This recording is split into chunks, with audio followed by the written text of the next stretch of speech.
Hi, welcome to online lecture series on microcontroller and embedded system. I am Dr. Singaravedan and today topic is on Arduino programming for analog and digital and serial communication. The lecture number is 40 and course code is 19EEE44.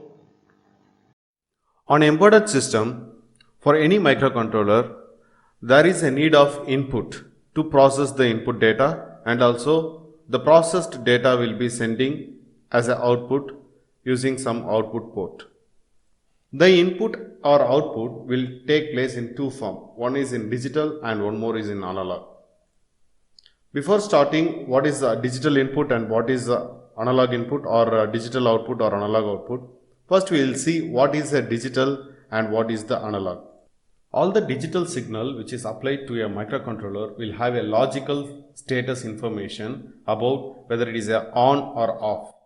In other words, whether it is a high or low, or even the voltage level will indicate whether the status is high or low. So what is the voltage range for high is, it may be 3.3 or sometimes it will be a 5 also, and for low it is 0. Same way, the analog input and output also will vary, not in static manner but in the continuous manner from 0 to 5 volt. So the analog input or output will take place in A0, A1, A2, A3, A4, A5 in the microcontroller, and all this the digital will go in D0 to D13, and in mega it will increase some more pins. That is having some more pins also.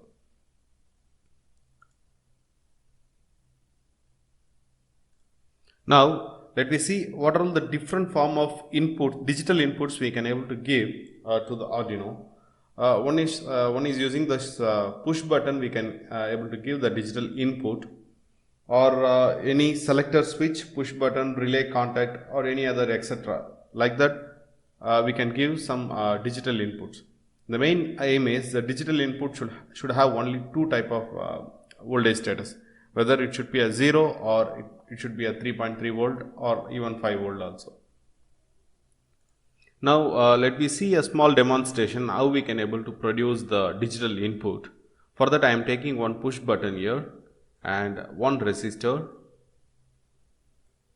That's all. So the power supply which is available here will be 5 volt and one more is ground. Two terminals are there. So this 5 volt I am directly taking to the push button, and this resistor is connected to this any one of the ground. There are two grounds available here, so any one you connect, just connect it. And I'm going to check how much voltage I am getting from this push buttons. For this I am taking a multimeter and I am converting this multimeter as a voltage voltmeter. Okay, now let's check what is the status of this. So I am connecting this ground to here and this to the output. So when start simulation, you can see that there is a 0 volt available because I didn't press the button. So if I press the button, it's going to 5. So by this way I can able to generate a push button with sending the value of a digital signal to the board. So if I connect this positive terminal to any one of this pin, it will be taken as a digital input, because when the push button is not pressed, it is 0, and if I start to press it, it's going to 5. So by this way I can able to give some digital input to Arduino board. So this is one tip for you to design some digital input signal. Now we can see a demonstration by using a push button and LED. The aim of this demonstration is, if I press the LED, if I press the push button, the LED should glow, otherwise it should not glow. So this is a type of digital input and digital output system. So let's start this demonstration. For this, let us have this multimeter so that we can see what is the voltage range we are feeding to the pin. So let's see. Okay, let's see the code first. Then we will come to the project, hardware project. Here, in last video we have seen only two functions. But one is a void setup and one more is void loop. Here there is something outside these two functions. There are three line of code is there. What is that line is?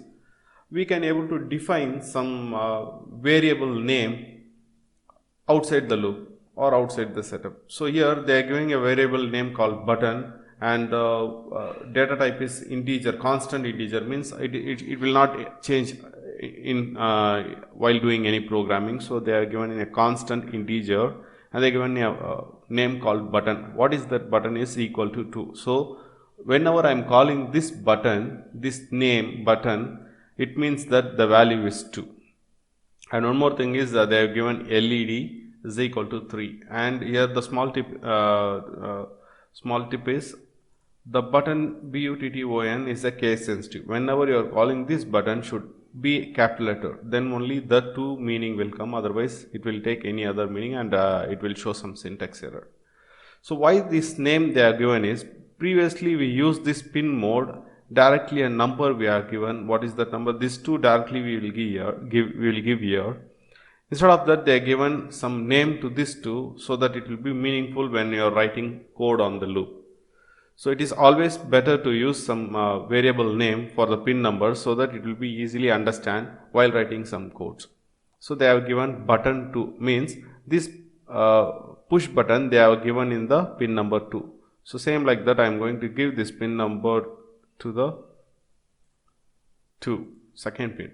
So now my digital input, whenever I am pressing here or if I am not pressing here, this high and low value will go to pin number 2. So what next is, so definitely it is a input, so the status is input they are given for pin number 2, because the button is written here. So the pin mode button comma input means the second pin is the input to the Arduino, and what is 3 is LED. So this LED, that is the third pin of this Arduino, is definitely an output, because they are going to write the program for this third pin to connect the LED. So let's check what is the void loop, what is the main program they have written to continuously execute. So button status, so again they are calling some variable which is declared here on the integer, and this is not constant, because this integer status will change to high to low value anytime.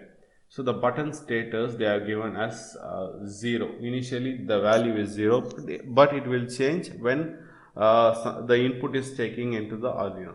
So what they are telling is, this button status getting the value of digital read, means the digital status of button. What is button is pin number 2. The status of pin number 2 will read the digital status and stored in button status variable, which is given by us. So you can give any name according to your logic. Here they are given button state. Okay, so meaning that the status will be stored here. And this status, what that button status should do is, so if button status is equal to high, so they are checking if condition. So if condition you are learning here in this video. So if condition is, if the button state is equal to high, means if the pin number 2 is high, then digital write LED high, means here the digital write of LED. So LED is pin number 3. The pin number 3 will get high, else otherwise the digital write LED is low. So what they have written is, it will look the status of the pin number 2. Accordingly, the pin number 3 will send digital output. So button is digital input and LED is digital output. So they're playing with this. So whenever I am pressing the button, the LED will glow. So now go to the hardware and I am trying to connect an LED. So LED on pin number 3, right? So I need a resistor to protect the current, and this ground will be connected directly. There is one more ground available on the top layer, and I am going to connect this and here to the pin number 3. Now the hardware circuit is connected. Now just try to run the simulation. See, you can see that the digital input is 0, so the LED is also not glowing. If I press the push button, the LED is glowing. You can see that LED is glowing there, and it is off. Because of the processing speed is very low in the laptop, it is taking some time. In practical, because of your physical pushing on the button, it will immediately respond when you stop or when you leave the push button, and immediately the LED also will stop. Because of the processing speed delay, making some delay, because the browser has its own speed and my processor has its own speed and internet speed also, so it is taking some delay. Otherwise it will be very fast to glow and off. Now we will see some serial communication also. Say for example, if you want to send the status of the LED, whether it is on or off, in a serial port, or you want to communicate with some other Arduino or some other computer, the communication mode will be mostly serial communication. So in this Arduino already serial communication is available. So just see how we can able to code the serial communication to send the status of the LED button. Let's check how the code will work. So just go to the code. Here I opened a serial monitor. It is below in this text. In the bottom of the text you can see a serial monitor. Just press this serial monitor, you can see what are the serial information you are transmitting from the board to the serial port. So before that we will see how the coding is. So to start the serial communication, you need to begin the serial port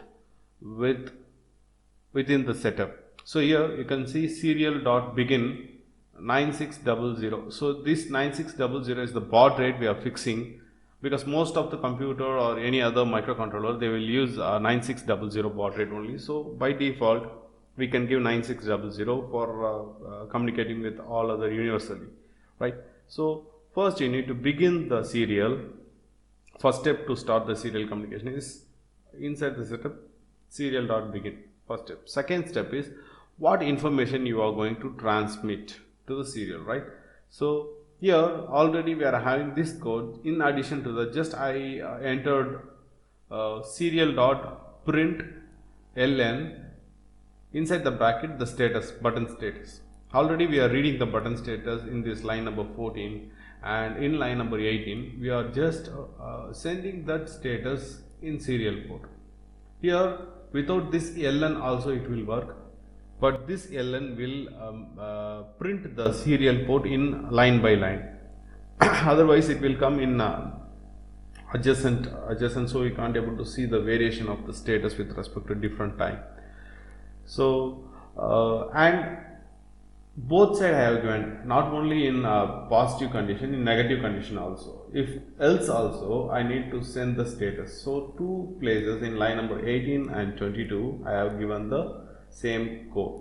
So just adding this serial code in setup as well as the loop, we can able to transmit the information or communicate the information through the serial port with any other devices.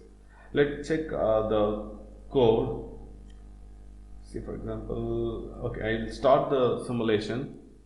Okay, you can see the status is going 0 now, and if I press the button, you can see the status is changed to 1 in serial monitor.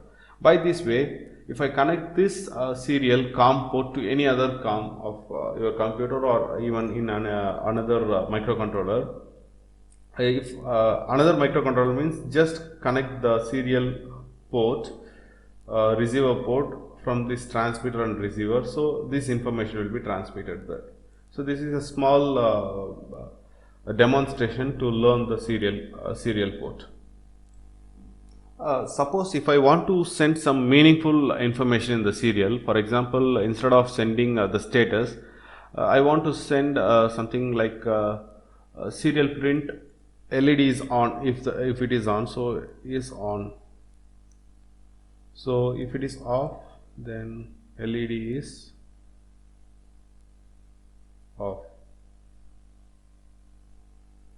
So now we can check. You can check the letters showing here LED is off, because the LED is off here and the status is sending in serial, and if I just press on, you can see LED is on, and it is going very fast. So if I want to make some delay here, I just call a delay function here, delay for quarter second, 250 millisecond, and just copy and paste it. Now let's check. It's going in little delay, so I can check clearly what is the status of my LED. So to communicate from one device to another device through serial communication, we can use this. The serial communication will be easily connected to any wireless devices also, such as Zigbee or Bluetooth or any other wireless communication which is available in the embedded market. So easily we can able to transmit the serial communication port into that wireless port also. So it is always better to learn how to deal with serial communication, so that you will be mastering in wireless communication or any other communication mode also. Now we can see how to send the analog input to Arduino. So to send the analog input, we can get it from any sensors or any sensors like potentiometer, temperature sensor, or CO2 sensor, pressure sensor, humidity sensor, flow sensor. There are many sensors available in the market. So if you want to deal with these sensors, or if you want to get some information from this sensor, you need to understand how the analog is working on the board. So in this demonstration, we are going to see a analog input by connecting a potentiometer. This potentiometer can vary from 0 to 5 voltage as per the maximum minimum limit, voltage limit what we are giving. Accordingly, we can able to vary the voltage range. So we are using this potentiometer as a analog input, and we are going to demonstrate how we can able to code the analog input or process the analog input and get some useful output for that analog input. So I am going to take one potentiometer here, and this potentiometer range I am giving from 0 to 5 voltage. So one terminal of this I am going to give in 5 volt, and one more terminal, that means terminal 2 I am going to give in ground, and this wiper is my input. So this input, before giving input to my Arduino, I want to check how the voltage is varying. So I want to check the voltage range. So I'm going to connect a voltmeter here. So I'm just finding where is the voltmeter. Yeah, it is multimeter. In this multimeter, I can able to check the current, voltage, and resistance value. So I'm not going to test the, even though it is a part, I'm not going to test the resistor, but I want to see the voltage range, varying range. So I make this voltmeter, multimeter as a voltmeter. So I'm going to connect the negative. So already negative is connected in this terminal 2. So I'm going to connect this terminal 2, and in wiper I want to measure the voltage. So how the wiper is varying my voltage, and how I can able to give this wiper variation into my analog signal. So without writing any code or connecting any connections, just I want to measure the analog input. For that, I just connected a simple circuit and start the simulation. And you can see it is a 5 volt. It's a maximum voltage because the knob is at the maximum position. So I'm just trying to vary the knob. So you can see from 0 to 5 volt, I can able to vary my input voltage. So it is good to go with this analog input to give some inputs to the Arduino Uno. So with this setup, I'm going to give my analog input to the Arduino Uno on analog pin 0. So this wiper button I am going to connect. Okay, before that I want to stop the simulation. Okay, so anything, if you want to deal change your circuit or add some circuit on your project area, just you need to stop the simulation, then only it is possible to connect anything. So this wiper button I am going to connect with my A0. So now I connected my analog input varying from 0 to 5 to the analog 0, that is A0 pin of my Arduino Uno. So now the input is given to the Arduino, then what I want to do is I can able to control something or process this signal and do some useful work. So in this demonstration we are going to vary the DC motor speed, 5 volt DC motor speed by varying my potentiometer, means part. So according to the signal, analog signal which I am generating on this part, with respect to this signal my motor speed going to vary. This is the very simple project I want to make. So for that I am going to search some DC motor which is available in this simulator. There is a DC motor available here. So just drag and drop this DC motor here, and this is the terminal 1 which is positive. I am going to give this positive to my pin number 3 because I am making this pin number 3 as output. In upcoming code I will show this, and terminal 2, okay, this is positive because it is red color, so it is positive. This positive I am going to give in terminal 3, and this negative I am going to give in ground. So I have connected the pin number 3 to my DC motor, and I have connected A0 to from my analog input. So this is the hardware circuit, just simple hardware circuit.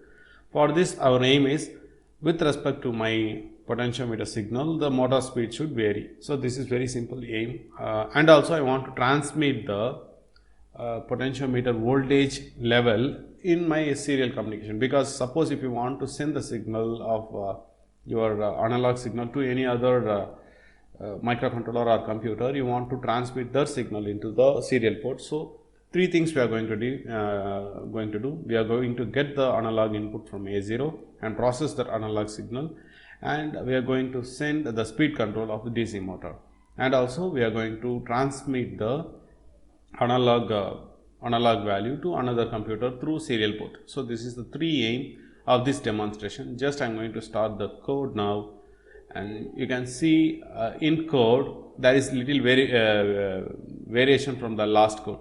Here what I did is, the LED is constant, no issues. The LED is 3, means instead of LED we are connecting motor, no issues. You can change your name, own name, because this is the variable name, you can give anything. And this A0 I have given the value as analog IP, means I have given this name, you can give your own name, means I am meaning that this is the analog input I am getting from A0. And void setup, analog IP as I given as the input, because this analog this analog A0 is the input for me, so I am giving this analog IP as input, and the LED is output because I connected my motor, so this LED is output. And I want to share something in serial, so I want to begin the serial, so I given this serial. So all these three setup has been done in the setup function. Then very simple code is, I am going to read the analog input. So analog read. Last time we have read the digital. Here you can see this is analog. So I am just reading the analog in analog pin. Analog pin. Where is the analog pin? Analog pin is A0. So analog pin is A0. I am reading this A0 value, and I am storing that value into analog IP value. You can give your own name, no issues. Analog IP value. Okay. So one more point you want to note here is, in global I didn't declare this analog IP value, but inside the loop I have declared by indicating the data type for this. So integer analog IP value I declared in loop, not in global. So you can't able to use this analog IP value in any other functions. So only inside the loop function we can use this analog value. If you want to use in many places, then you need to keep declare that variable in global. So that is a small tip here. And the main thing is, see, the analog value what we are feeding into A0 will not read as voltage. It will read in the value of 0 in the value of floating point from 0 to 1023. So this is the maximum value you will get if you vary the knob from 0 to 5. So how we can able to find this, I will come later. How I calculated this formula, I will come later. It's very important formula for if you are dealing with any sensors. Otherwise you may face many problems. In practical you will face this problem. I will come to this later. So now you assume that you are getting some value in voltage from 0 to 5 with this calculation, and you are writing this value in LED. This value you are not writing in digital, but here very important is you are writing as an analog.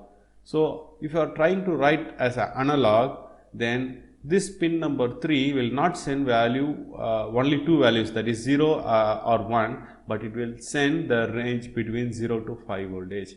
So this is very important, you need to note down, even though it is a digital pin, but even though we can able to send some analog signal in digital pin also. So LED pin is digital, but we are writing analog, right? So no issues. And what we are writing? The voltage. What is the voltage? The voltage is what we are getting from the analog input. So we are writing that voltage value into LED pin, and I want to check what is the voltage value. So just I am sending this voltage value into serial print. So very simple code. I will come the line number 14. Why we come to line number 14? Before that, we will see the output, how it is working. Okay. So for that, I am starting this simulation. Just start the simulation. Okay. Now you see the serial monitor is sending the voltage range is 0, and also in the multimeter we are seeing the voltage is 0. So the motor speed is 0 RPM, and it's not animating on rotation. So I a little bit increasing my voltage. So at 1.40 volt, my RPM rate is 22. So 22 at 22 RPM speed, it is the DC motor is running. And if I go to 2.5, it is increasing, the RPM is increasing, and still it is increasing if I rise to 5. So now the maximum speed we have reached here, that is 100 RPM we have reached, and you can see the same voltage value we are seeing in the serial monitor also. So by this way I can able to control the speed of DC motor by with respect to my analog signal or potentiometer. So this, instead of if you are using any potentiometer, if you are using any other sensors, like with respect to temperature, you want to control the fan speed or motor speed, that is also possible. Only thing is how we are dealing with the sensor is very important. And I'll stop this simulation now, and let I come to the line number 14. Why I have come with this formula is very important. So if you want to know the formula why I have used here, first I want to check what value I am receiving at A0. That is very important. Whether I am directly without this formula, how it is going. Just I am going to block this line and check. Instead of voltage, if I am giving the analog IP value, let's check what is happening. Okay. So analog IP value I am copy and pasting here. Okay, and I want to check the analog IP voltage. Okay, now let's start the simulation and check what is happening here. You can see some value which is 450, but in actual voltage is 2.2, but I am getting 450. So actually I am not getting at A0, I am not getting 2.2 volt, but I am getting 450 value. So what is happening here? Let's check an minimum and maximum value of this potentiometer with respect to how much value I am getting in A0. With that, I can able to come to a conclusion of line number 14, why I have chosen this formula. Okay, so the maximum of 5 voltage, I am getting the value 1023. So this is the maximum value I am getting at the maximum voltage level, and the minimum voltage level is 0. So now we can understand something about the analog is not getting actually a voltage value, but it's getting analog value from 0 to 1023. So in between this range the value is getting. But my aim is I want to send the value at D3 from 0 to 5, and also all the human we understand only the actual values from 0 to 5 voltage only. So for that I want to scale down the values from 0 to 1023 to 0 to 5.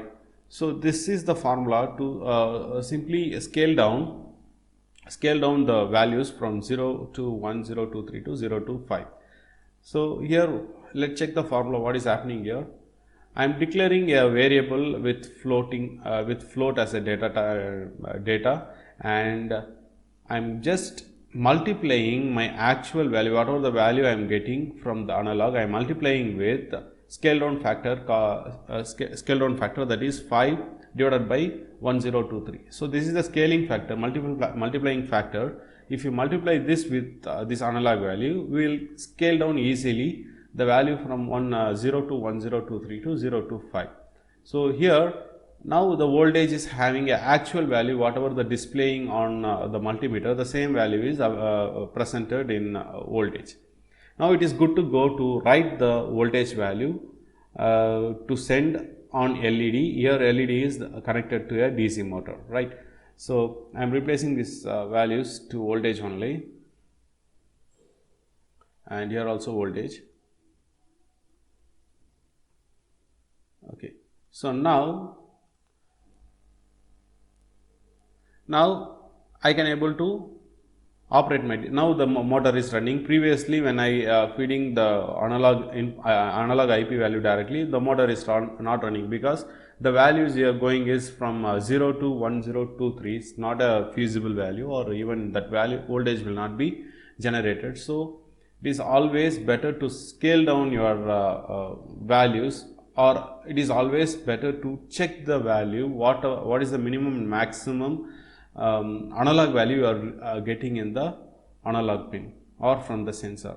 So if you are very clear about your analog values, actual values you are getting on the port, then you can able to easily use this multiplication factor for your actual, to finding out the actual error. Sometimes you need to scale down for 10 volt, 0 to 10 volt. At that time you just replace this 5 with 10. So obviously we will get the corresponding value. And if the voltage is not between 0 to 5, but it is between 0 to 1 volt maximum voltage you are receiving from your sensor, then you need to change this value by checking the actual value in the serial port and press the maximum value you are getting from that sensor here, and scale downing value here, and actual sensor reading here. So by this simple multiplication factor, you will get exactly what you need for your particular project. So in this video lecture, we have learned that what is analog input, what is analog output, what is digital input, what is digital output, and with this digital analog input and output, you have learned some basic small projects, and also learned about the serial communication, how to program the serial communication, and how we can able to manipulate the serial communication with some useful information. So all these things we have covered here. This is very important which lecture series to understand the concept from very basic. So if you not get some point, you go through once again and understand. You can easily understand the concept.